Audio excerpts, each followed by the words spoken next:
नमस्कार, एक बार फिर से मैं आप सभी के सामने उपस्थित हूँ बेहद महत्वपूर्ण टॉपिक के साथ। और आज हम बात करने वाले हैं हाई कोर्ट के एक बहुत ही महत्वपूर्ण फैसले की। यहाँ पर कहा गया है कि यदि आप लिव इन रिलेशनशिप में रह रहे हो और बहुत लंबे समय से आप लिव इन रिलेशनशिप में रह रहे हो, तो आप उस लड़की के ऊपर जिसके साथ आप बहुत टाइम से रह रही हैं उस पर रेप का केस दर्ज नहीं करवा सकती हैं, बलात्कार का केस आप उस पर दर्ज नहीं करवा सकती हैं। आखिर ये मामला क्या था जब हाई कोर्ट ने ये फैसला सुनाया और आप इस फैसले से कितना सहमत हैं, क्या कहना है आपका इस फैसले के बारे में, वो मुझे अवश्य बताएं कमेंट बॉक्स में। चलिए अब टॉपिक को शुरू कर लेते हैं। मेरा नाम है प्राची मिश्र और संस्कृति आईएएस के इस प्लेटफॉर्म पर आप सभी का बहुत बहुत स्वागत है। 9 साल रहा लिव इन रिलेशनशिप, ब्रेकअप के बाद दुष्कर्म का केस। हाईकोर्ट ने कहा ये कोई जुर्म नहीं है जैसे आप इसको प्रिटेंड करके बता रही हो, ठीक है। क्योंकि ब्रेकअप अगर हो गया है और आप चाहते हो कि मैं उससे बदला लूं या ऐसी सारी कुछ चीजें करूं, so this is not good. प्रमुख बिंदु, तो उड़ीसा हाईकोर्ट के एक महत्वपूर्ण फैसले में कहा कि प्रेम में विफलता को अपराध नहीं माना जा सकता है, कि प्रेम में अगर आप विफल हो गए हो so this is not crime, आप इसे क्राइम नहीं मान सकते हो। अच्छा, अब आपको ये पता चलेगा कि क्या इसका कुछ लूप होल्स भी निकल के आएगा। कैसे निकल करके आएगा? आप देखोगे कि वो व्यक्ति जो है वाकई अगर वो इस टाइप के काम कर रहा होगा, आपको लिव इन में रख रहा होगा, आपको धोखा दे रहा होगा, या फिर ऐसे उसने कभी कोई काम किया होगा, तो फिर तो भी केस नहीं दर्ज किया जाएगा। तो यहाँ पर ये दोनों ही चीजें बनती हैं। एक तरफ आपके इसको लेकर के झूठे केसेस भी आ सकते हैं और इसको लेकर के जो सही केस होंगे उन पर भी कार्रवाई थोड़ी लेट आपकी शुरू होगी, क्योंकि पता तो है नहीं ना, कोर्ट के पास जब पहले समक्ष मामला सामने जाता है उनके, तो उस टाइम तो वो नॉर्मल मामला होता है, ठीक है। ये नहीं पता होता है कौन अपराधी है, क्या चीज है, तो वो जब प्रोसेस होता है तभी पता चलता है। अब यहाँ पे कहा गया है कि भैया अगर आप ऐसे करते हो और प्रेम को अगर विफल हो गया है तो आप उसको क्रिमिनलाइज नहीं कर सकते। कोर्ट ने एक युवक के खिलाफ दर्ज दुष्कर्म के मामले को खारिज करते हुए यह स्पष्ट किया कि स्वैच्छिक संबंधों का अंत अपने आप में आपराधिक कृत्य नहीं होता है।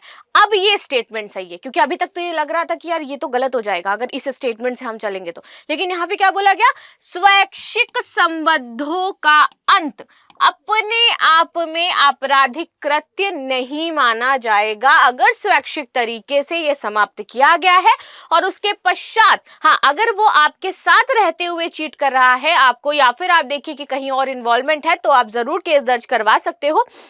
लेकिन अगर आपने स्वैच्छिक अपनी इच्छा से, दोनों ने म्यूचुअल अंडरस्टैंडिंग से कोई काम किया और उसके बाद अगर एक पॉइंट पे लड़ाई हो गई तो आपने जाकर के उस पर केस दर्ज करवा दिया, तो ये गलत है, ठीक है। आगे बात करते हैं क्या है मामला। उड़ीसा के बलांगीर जिले में एक महिला ने अपने पूर्व प्रेमी पर दुष्कर्म का आरोप लगाते हुए शिकायत दर्ज कराई थी। आरोप के अनुसार युवक ने शादी का झांसा देकर के 9 वर्षों तक महिला के साथ संबंध बनाया और बाद में शादी करने से इनकार कर दिया। And this is also not good, कि आप किसी के साथ लिव इन में रह रहे हो और इस वादे से रह रहे हो कि हम आपके साथ फ्यूचर में शादी करेंगे जा करके, और आपने 9 सालों तक उसका यूज किया हर एक तरीके से, मेंटली, फिजिकली, फाइनेंशियली, और उसके बाद आप मना कर देते हो हमसे शादी नहीं करेंगे, तो ये तो क्राइम है ना। इसको क्राइम की कैटेगरी में सरकार ने डाल रखा है। लेकिन जब रिश्ता टूट गया तो महिला ने 2021 में दुष्कर्म की शिकायत दर्ज करा दी, लेकिन उसको जिस वे में इसने शिकायत दर्ज करवाई वो वे गलत था कि उन्होंने इनके ऊपर क्या है, दुष्कर्म का केस दर्ज करवाया, जबकि इनको जो केस दर्ज करवाना चाहिए था वो शादी का झांसा दे करके इस टाइप का जो मामला होता है, बनता है, उस वे में जाकर के दर्ज करवाना चाहिए था। इसके साथ ही महिला ने संबलपुर परिवार अदालत में एक मुकदमा दायर कर ये दावा किया कि उसे आरोपी की कानूनी पत्नी घोषित किया जाए, क्योंकि वो 9 साल से उसके साथ रह रही थी। और ये कानून भी है आपका लिव इन रिलेशनशिप से रिलेटेड। आज की यदि मैं बात करूं तो वर्तमान समय में कानून की बहुत ही ज्यादा आवश्यकता है, और जो कुछ अस्पष्ट कानून है लिव इन रिलेशनशिप को लेकर के, जो हिंदू उत्तराधिकार अधिनियम की अगर मैं बात करूं तो वे ये कहते हैं कि यदि आप लंबे समय से किसी के साथ रह रहे हो और लिव इन में रह रहे हो आपका प्रॉपर तरीके से, एंड इसके पश्चात यदि उससे उत्पन्न आपकी कोई संतान है, तो आपको क्या करना पड़ेगा, उसका भरण पोषण करना पड़ेगा, और जो महिला है उसको आपको गुजारा भत्ता देना पड़ेगा। लेकिन वो स्थिति आपकी कब आती है? यदि आप दोनों की कोई एक संतान हो जाती है बिना विवाह के लिव इन रिलेशनशिप में, ठीक है। जब ये मामला हाईकोर्ट पहुंचा तो न्यायालय ने इसे गंभीरता से विचार किया और इसे एक ऐतिहासिक निर्णय दिया। वैसे इस निर्णय से आप, जो महिला समुदाय है पूरा, उसकी मैं बात करूं तो आप लोग कितना सहमत हो, और आप इस निर्णय के बारे में क्या कहना चाहते हो, इसका मिसयूज कितना हो सकता है आपके पॉइंट ऑफ व्यू से, वो मुझे बताइए, क्योंकि इसका मिसयूज अब ज्यादा देखने को आपको मिलेगा, नो डाउट। आगे बात करते हैं हाईकोर्ट का तर्क और फैसला क्या था। पहले हाईकोर्ट का तर्क समझ लेते हैं।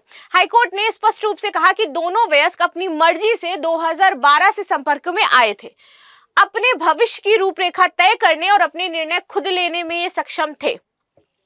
ठीक है, हर एक व्यक्ति अपने भविष्य के निर्णय स्वयं लेता है, स्वयं वो सक्षम होता है हर एक निर्णय लेने में, उसमें कोई बुराई नहीं है। लेकिन वो व्यक्ति तब क्या करे यदि सामने वाले व्यक्ति ने उसको बहला फुसला करके उसकी चीजों को ये कह के कि फ्यूचर में हम शादी करेंगे, उसको एक वादा दे करके, सबसे बड़ी चीज उम्मीद दे करके यदि अपने अपने साथ उसको रख रखा है, उस जगह पर उस व्यक्ति की गलती कहाँ हो जाती है। ठीक है ना, ये समझना बहुत ज्यादा जरूरी है। तो उस स्थिति में कोर्ट क्या कर सकता है, उस स्थिति में कोर्ट को क्या करना चाहिए कि आपने किसी के विश्वास, किसी के वादे, किसी का एक तरीके से आप कह सकते हो ना कि मैंने ट्रस्ट जीता और उसके बाद मैंने उसके साथ ऐसे काम कर दिया, so this is also not good. कानून का उपयोग विफल संबंधों से बदला लेने के लिए नहीं किया जाता है। अब यहां पर इन्होंने लाइन बोली, इन्होंने बोला अगर आपका संबंध फेल हो गया, आप लोग उस संबंध में अच्छे से नहीं रह पाए, तो कानून नहीं है भाई कि आपके इन संबंधों के जो फेल हो गए हैं इसके लिए हम जिम्मेदार हैं या फिर हम कोई कार्रवाई करे जा करके। वरना ऐसे तो दुनिया में बहुत सारे संबंध हैं जो फेल हो जाते हैं और फिर सबको ही आ जाएगा और केसेस लिखवाने लगेगा जा करके। हर विफल प्रेम संबंध को अपराध की श्रेणी में नहीं रखा जा सकता है। 9 साल तक चले रिश्ते को पूरी तरीके से स्वैच्छिक कहा जा सकता है और केवल शादी ना होने की स्थिति में इसे अपराध मानना उचित नहीं है। महिला ने पहले अपने दीवानी जो मुकदमा था उसमें आरोपी की कानूनी पत्नी बताया था, जबकि आपराधिक मामले में उन्होंने क्या किया, दुष्कर्म का आरोप लगा दिया। लिव इन रिलेशनशिप क्या है इसकी बात करते हैं। देखिए, लिव इन रिलेशनशिप वह स्थिति है जब दो वयस्क बिना विवाह के एक साथ वैवाहिक संबंधों की तरह एक ही छत के नीचे निवास कर रहे होते हैं। ठीक है, ये संबंध कानूनी विवाह की तरह औपचारिक नहीं होता है, लेकिन कई देशों में इसे अधिकार प्राप्त है जो कि कानूनी अधिकार मिले हुए हैं। भारत में लिव इन रिलेशनशिप की कानूनी स्थिति के बारे में बात करें तो भारत में लिव इन रिलेशनशिप को सीधे सीधे किसी कानूनी जो कानून है पर्टिकुलर इसको लेकर के कानून के तहत मान्यता नहीं दी गई है, ना ही इसको लेकर के कोई कानून बनाया गया है। यदि कोई महिला लंबे समय तक लिव इन रिलेशनशिप में रह रही है तो बाद में पुरुष अगर उसे छोड़ देता है तो घरेलू हिंसा अधिनियम 2005 के तहत गुजारा भत्ता पाने का अधिकारी हो सकता है। तो अब यहाँ पर जो केस महिला लगा सकती थी वो केस कौन सा था, वो ये था घरेलू हिंसा अधिनियम 2005 का केस। अगर वो उसको प्रताड़ित कर रहा था, मेंटली हैरेस कर रहा था, चीट कर रहा था, तब ये केस बनता था। चूंकि वो बलात्कार के केस के थ्रू उसको सजा दिलवाना चाहती थी, इसलिए कोर्ट ने ये यहाँ पर स्टेटमेंट दिया कि आप जब स्वेच्छा से रहे हो, और ये सभी संबंधों के लिए, जब आप स्वेच्छा से हो तो आप बलात्कार का केस नहीं लगा सकते हो। अगर वो महिला चाहती तो इसके तहत मुकदमा दर्ज करवाती और उसको यहाँ पर इसके तहत सुनवाई होती, इसके तहत जो सजा होती वो दी जा सकती थी। ठीक है, लिव इन रिलेशनशिप से जन्मे बच्चे को कानूनी संतान माना जाता है और उसे संपत्ति में अधिकार मिलता है। ये सुप्रीम कोर्ट ने 2010 में निर्णय दिया था। सामाजिक प्रभाव और चुनौतियां। भारतीय समाज में लिव इन रिलेशनशिप को एक सामाजिक धब्बे, सांस्कृतिक धब्बे के तौर पर देखा जाता है, इसको मान्यता नहीं दी जाती है। ठीक है, कई बार लिव इन रिलेशनशिप में महिलाओं को धोखा मिलने या घरेलू हिंसा के भी सामने जो मामले हैं वो सामने आते हैं। भारत में अभी भी लिव इन संबंधों को लेकर के कोई स्पष्ट कानून नहीं बना हुआ है। न्यायपालिका का निर्णय, सुप्रीम कोर्ट 2013, यदि कोई पुरुष और महिला लंबे समय तक साथ रहते हैं तो इसे वैवाहिक संबंध के रूप में माना जा सकता है। इन्होंने ये स्टेटमेंट नहीं दिया कि माना ही जाएगा, इट्स डिपेंड्स और सिचुएशन कि ये रिलेशन कितना लंबे समय तक रहा है, क्या चीजें रही हैं, तब उसको देखते हुए यहाँ पर इसे हम वैवाहिक संबंध मान सकते हैं, but this is not compulsory कि वो माना ही जाएगा। Delhi high court 2022, live in relationship में रहने वाले व्यक्तियों को उनके मौलिक अधिकारों की सुरक्षा प्राप्त होगी, ये कहा गया था। इसके बाद ओडिशा हाईकोर्ट 2024, प्रेम में विफलताओं को अपराध नहीं माना जा सकता है और यदि संबंध सहमति से बना है तो इसे आप बलात्कार की श्रेणी में नहीं डाल सकते हो। भारतीय न्याय संहिता BNS की धारा 63, 64, 65, 66, 67, 68 and the 70, there is no 69। I know 69 आप सोच रहे होगे। ठीक है, तो 63 ये कहता है, जो आपकी दुष्कर्म की परिभाषा को बताता है।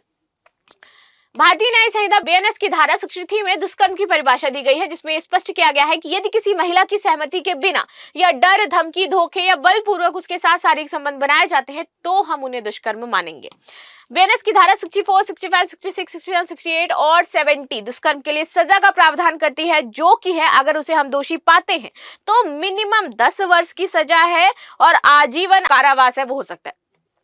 भारतीय साक्ष्य अधिनियम 1872 क्या कहता है?